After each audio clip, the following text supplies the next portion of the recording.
যাদের free hand face আঁকতে গিয়ে প্রবলেম হয় বা ফ্রি হ্যান্ড পোর্ট্রেট ড্র করতে গিয়ে প্রবলেম হয়, তারা এই মেথডটা অ্যাপ্লাই করতে পারে। দেখো, ফ্রি হ্যান্ডে প্রপার ফেস না আসলে যদি একটু টাইম নিয়ে করো তাহলে অবশ্যই চলে আসে মুখটা। যতটা গ্রিড লাইনে আসে ততটা ফ্রি হ্যান্ডে আসে না, আবার অনেক ক্ষেত্রে চলেও আসে। তাই এখানে আমি একটা র্যান্ডাম ফেস একটা সিলেক্ট করেছি। তাই এখানে আমি যে ফিমেল ফেসটা সিলেক্ট করেছি সেটা একটা সাইড ফেস।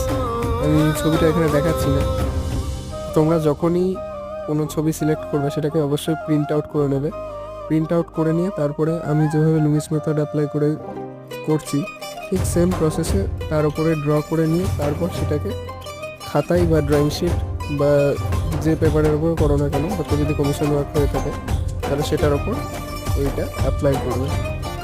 মেজারমেন্টটা কিন্তু খুব গুরুত্বপূর্ণ জিনিস এক্ষেত্রে। মেজারমেন্ট